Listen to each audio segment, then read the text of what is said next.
Nedávno som na Instagrame objavila nejakú stránku venovanej sexualite a sexu a sexuálnym vzťahom a bola tam otázka, že ako povedať citlivo partnerovi, že mám nejaké iné sexuálne chúťky.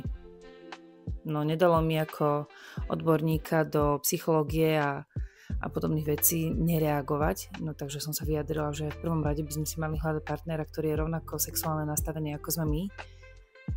A teda hneď na začiatku povedať o tom a nie sa pretvarovať alebo trpieť v tom vzťahu, lebo všetko klape, ale v sexe nie, lebo my sme zvyknutí na niečo iné než ten partner. Takže nehanbiť sa o takýchto veciach povedať partnerovi, samozrejme, že nie na prvom rade napríklad, ale nehanbiť sa o tom povedať, že nás to vzrušuje, zväzovanie alebo bitka alebo nejaké fyzické tresty tak ďalej. A u nás, keď sa vlastne ešte stále povie, že sex alebo sexualita, tak strašne veľa ľudí je z toho rozrušených a je to stále tabuizované. Alebo tak, že sme odsúdenia hodní, keď hovoríme o sexe verejne. Z toho celkom vyplýva, že keď niekto spomenie, že má rád BDSM praktiky, zo pár percent ľudí ani nevie vlastne, o čo ide alebo čo to je. A tí, čo vedia, tak možno majú aj skreslené predstavy a vidia za to iba nejaké fyzické násilie. Povedzme si, že to BDSM v prvom rade je aj o fyzickej stránke, ale o psychologickej hre. O dôvere a o súhlase v tom vzťahu. Keď používame nejaké takéto BDSM praktiky, tak vlastne zlepšujeme si ten sexuálny život, pretože ide o súbor praktík, fantázií, dynamík v tom intimnom vzťahu. Sú tu rôzne úrovne moci, kontroly, ale aj zmyslového prežívania.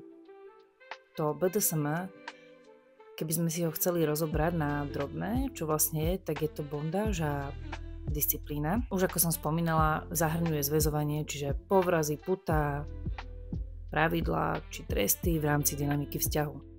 Sa nachádza dominantný partner a submisívny. Dominantný je ten, ktorý vykonáva kontrolu a submisívny partner je ten, ktorý sa poddáva.